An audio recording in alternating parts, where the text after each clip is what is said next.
Assalamualaikum warahmatullahi wabarakatuh.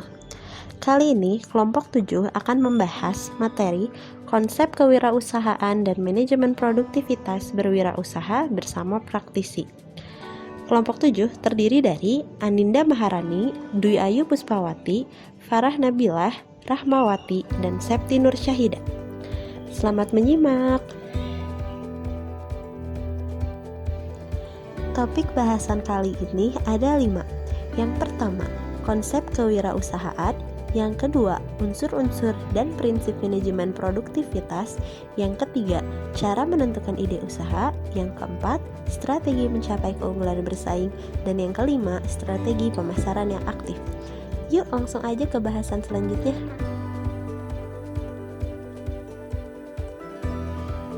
Nah, bahasan pertama adalah mengenai konsep kewirausahaan. Namun, sebelum kita ketahui konsep kewirausahaan, kita harus tahu dulu apa sih wirausaha itu. Nah, wirausaha menurut KBBI artinya sama dengan wira swasta, yaitu orang yang pandai atau berbakat mengenali produk baru, menentukan cara produksi baru, menyusun operasi untuk mengadakan produk baru, memasarkannya, serta mengatur permodalan operasinya. Menurut Suryana, pandangan ahli ekonomi, menyebut bahwa wirausaha adalah orang yang mengkombinasikan faktor-faktor produksi seperti sumber daya alam, sumber daya manusia, material, dan peralatan lainnya untuk meningkatkan nilai.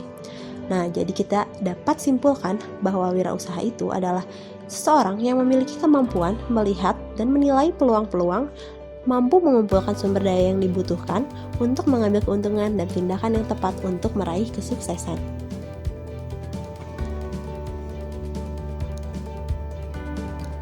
Sekarang kita bahas kewirausahaan.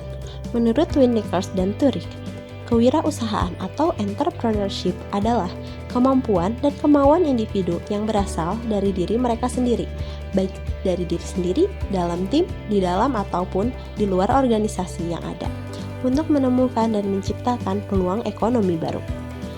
Nah, terdapat instruksi Presiden nomor 4 tahun 1995 menyatakan bahwa kewirausahaan adalah semangat, sikap, perilaku, dan kemampuan seseorang dalam menangani usaha kegiatan yang mengarah pada upaya menciptakan, menerapkan cara kerja teknologi dan produk baru dengan meningkatkan efisiensi dalam rangka memberikan pelayanan yang lebih baik dan memperoleh keuntungan yang lebih besar.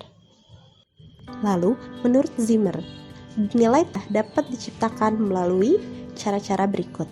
Yang pertama, pengembangan teknologi baru. Yang kedua, penemuan pengetahuan baru. Yang ketiga, perbaikan produk barang dan jasa yang sudah ada. Yang keempat, penemuan cara-cara yang berbeda untuk menghasilkan barang dan jasa yang lebih banyak dengan sumber daya yang lebih sedikit.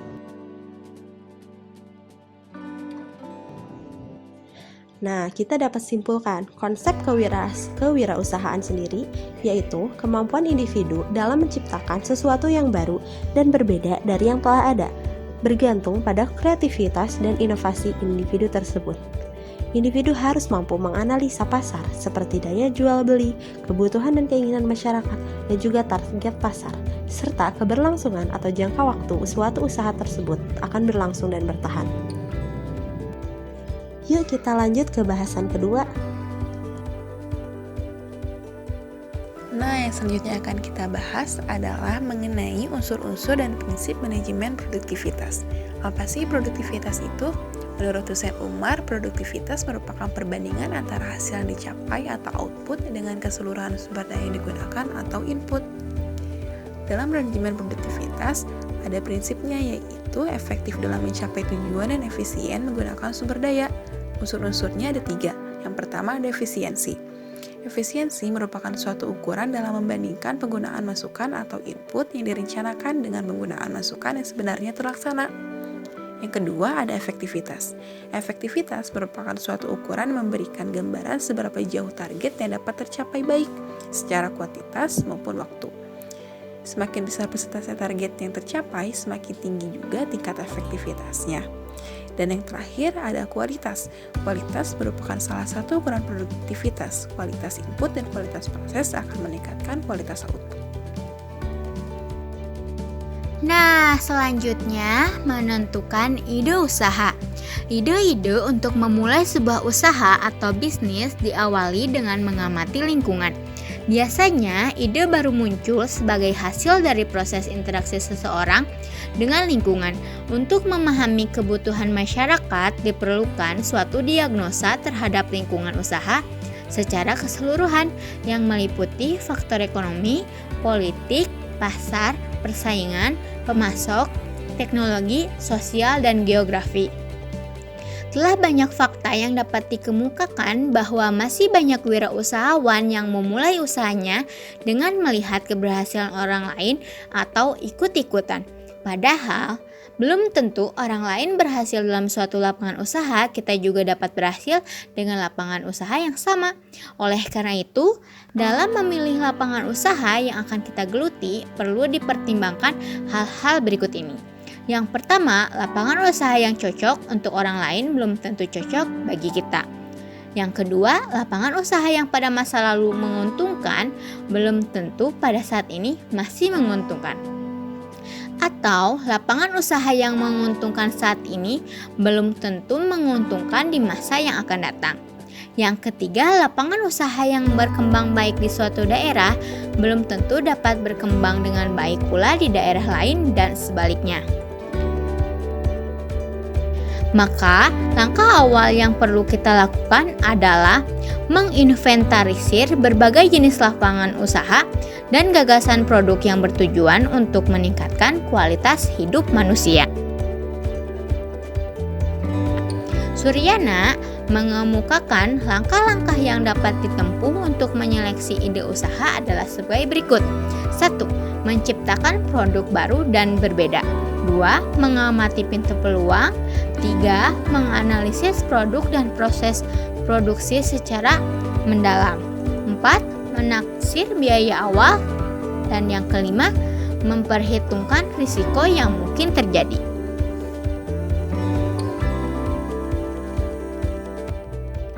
Selanjutnya adalah strategi keunggulan bersaing. Dasar untuk mencapai keunggulan bersaing. Seorang wirausahawan harus mampu mengetahui unsur-unsur dasar untuk mencapai keunggulan bersaing, sebagaimana dikatakan dalam Ehdar 2013. Yang pertama yaitu harga atau nilai.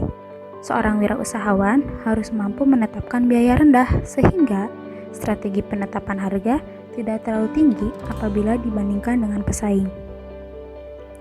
Yang kedua, menyenangkan konsumen. Produk dan jasa harus menyenangkan konsumen dari berbagai aspek. Misalnya, komunikasi yang menarik tanpa kritikan atau segera menanggapi apabila ada kritikan. Yang ketiga, pengalaman konsumen.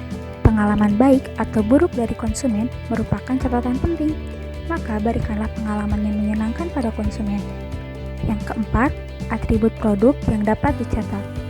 Atribut produk maupun jasa yang melekat harus dicatat agar atribut produk maupun jasa bisa ditingkatkan dari sebelumnya, sehingga produk atau jasa mudah dikenali baik oleh karyawan maupun konsumen. Yang kelima, keistimewaan layanan yang unik. Nah, jika keempat unsur di atas sudah terpenuhi dan unggul, keistimewaan layanan yang unik juga tidak kalah penting untuk ditampilkan.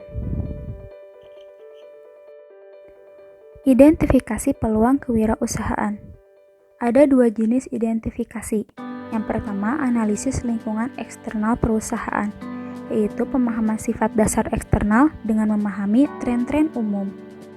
Nah, identifikasi ini dilakukan dengan analisis SWOT. Analisis yang kedua yaitu analisis lingkungan perusahaan, yaitu pengenalan kemampuan bersaing perusahaan di samping mengenali kelemahan dan kekuatan perusahaan terdekat. Selanjutnya adalah faktor utama untuk mengimbangi daya saing. Yang pertama, ancaman pesaing baru. Yang kedua, ancaman produk atau jasa substitusi. Yang ketiga, tingginya persaingan di antara produk yang ada. Yang keempat, kekuatan tawar-menawar antara pemasok bahan baku dan produk. Yang kelima, kekuatan tawar-menawar antara pembeli atau pelanggan. Dan yang keenam yaitu daya tarik dan kemampuan pasar target. Adapun strategi bauran pemasaran. Nah, yang pertama yaitu strategi produk, berkaitan mengenai produk secara utuh, dimulai dari nama, kualitas, manfaat, spesifikasi, bentuk, isi, pembungkus, dan atribut produk lainnya. Yang kedua yaitu strategi harga. Harga adalah nilai yang dapat diukur dengan uang yang harus dibayar untuk membeli atau menikmati produk maupun jasa.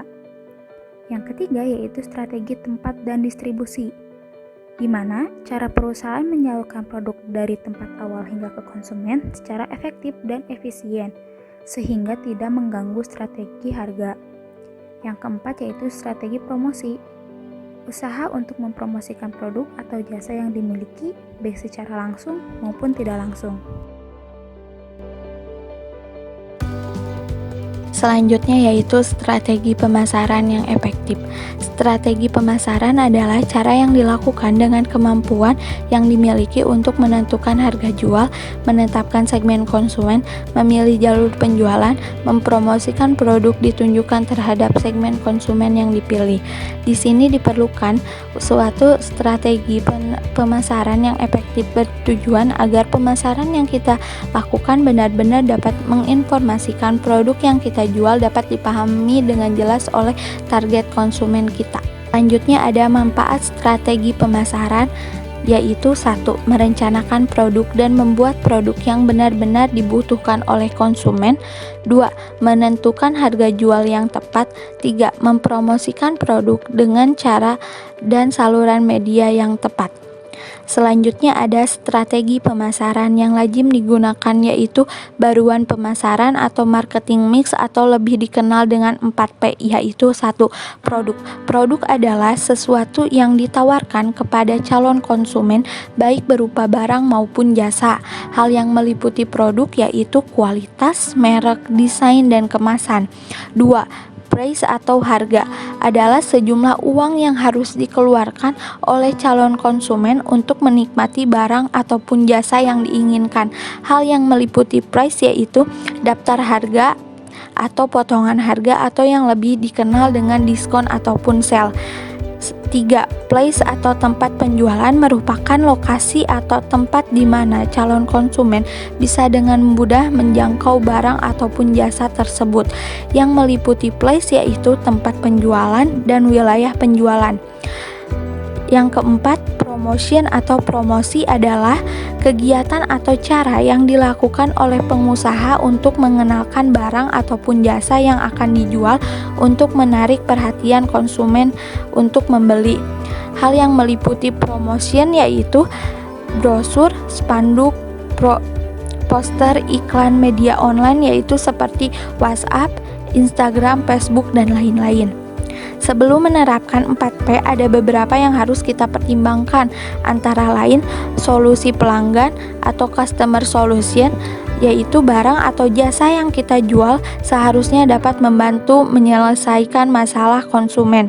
2. Biaya pelanggan, customer cost, barang atau jasa yang akan dibayarkan oleh konsumen untuk membeli produk tersebut harus sesuai atau setara dengan keinginannya. Kenyamanan atau konveniensi barang atau jasa tersebut bisa membuat konsumen senang karena mudah diperoleh di mana-mana. Komunikasi atau communication, pengusaha dan konsumen dapat melakukan komunikasi baik sebelum membeli atau saat membeli maupun sesudah pembelian barang dan jasa tersebut.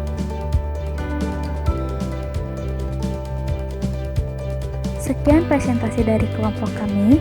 Mohon maaf apabila ada kesalahan maupun kekurangan. Terima kasih sudah menonton.